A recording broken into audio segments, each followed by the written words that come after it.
Villa's second stringer looking to complete a promotion and cup double after their Premier League Cup triumph last week, and Kevin McDonald's troops will meet Brighton. Club revealed this morning that the game will take place on Saturday at Villa Park 12 p.m, just 5 hours and 15 minutes before the first team's playoff first leg at Middlesbrough kicks off. Several loyal followers of the U23s have complained and say they won't be able to attend, having committed to the championship match at the Riverside. Villa have now released the following statement to explain the decision.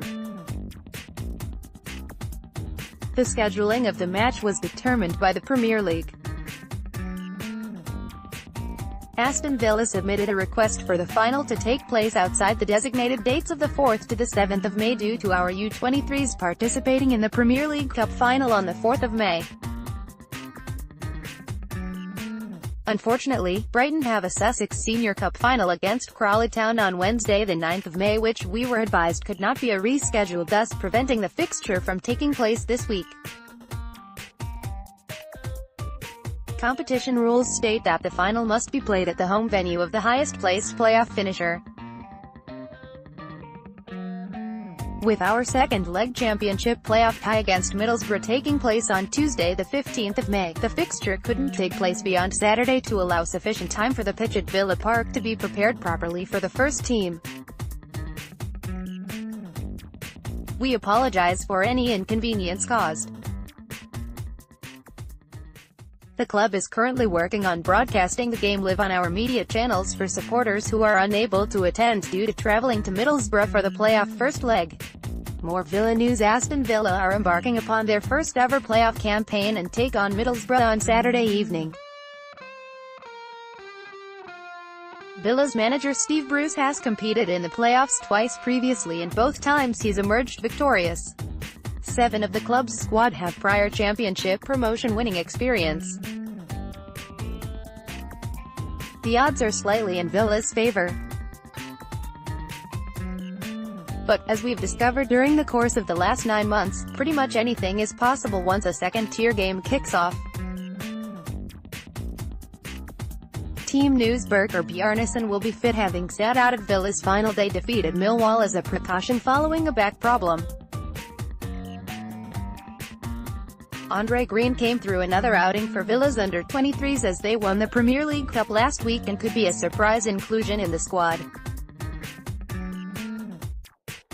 Neil Taylor suffered a hamstring injury against Derby County and is likely to be a doubt for the first leg versus Borough. Meanwhile, Jed Steer, shoulder, and Axel Tuansby, foot, are out. Bruce's dilemmas. Several of the players Bruce rested as Villa went down to Millwall are guaranteed to start at the Riverside.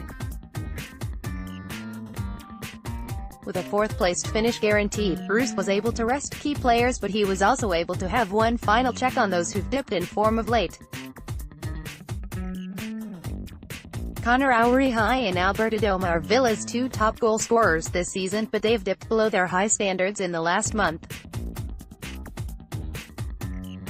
Josh Adoma has emerged as a worthy competitor for Auriemé in midfield, while Bruce has only picked Adoma from the start in 2 of the last 4 games, and, when he has started, he's often been hooked early. 9 of Villa's starting spots are secured, with Sam Johnston returning in goal behind Ahmed El Mohammadi, James Chester, John Terry and Alan Hutton. Robert Snodgrass, Glenn Whelan and Jack Grealish will line up in midfield and Lewis Graben up top. Bruce has the option to start Graben on the left and bring last season's talisman Jonathan Kodjian up front, which would see Adoma miss out and, as mentioned above, start Adoma ahead of Auriemé. What will Bruce do? 4 of our writers have had their say on Villa's starting 11 and they've all come to the same conclusion. Matt Kendrick, 4-1-4-1, Johnston, El Mohammadi, Chester, Terry, Hutton, Whelan, Snodgrass, Grealish, Auriemé, Adoma, Graben. Brian Dick, 4-1-4-1, Johnston, El Mohammadi, Chester, Terry, Hutton, Whelan. Snodgrass, Grealish, Auri Hane, Adoma, Graben Alex Dickin, 4-1, Johnston, El Mohammadi, Chester, Terry, Hutton, Whalen, Snodgrass, Grealish, Auri Hane, Adoma, Graben Greg Evans, 4-1, Johnston, El Mohammadi, Chester, Terry, Hutton, Whalen, Snodgrass, Grealish, Auri Hane, Adoma, Graben. The key to Villa winning this two-legged affair is to nullify Adama Traoré. Traoré, who joined Boro from Villa 2 years ago, has been breathtaking since Tony Pulis succeeded Gary Monk in December. The 22-year-old Spaniard has added goals, 5, and assists, 10, to his game under the Welshman and holds the keys to Boro's hopes. Hutton trained with Traoré during his time at Villa and will know it's impossible to stop the powerful winger at full tilt.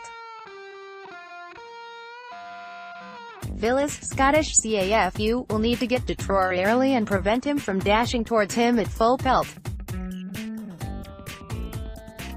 Whalen vs Bešić. Bosnian midfielder Mo Bešić has proved an inspired piece of January business by Boro. He brings energy to midfield and possesses the necessary attributes to take his team up the field. It will be Whalen's job to prevent Bešić finding space in behind Villa's midfield. The Irishman has recently returned to Villa's starting 11 and performs a thankless role in midfield each week, which allows his teammates to flourish. Grealish vs Clayton. Grealish is Villa's equivalent of Traoré. He's the man Boro fear. The England hopeful has enjoyed his most complete season in claret and blue and his standards haven't dipped since December.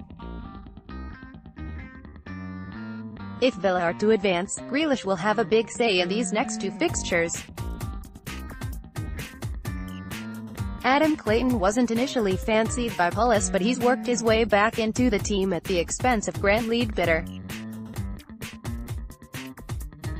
He'll perform a similar role to Villa's Whalen and look to stop Grealish running towards Boro's back four.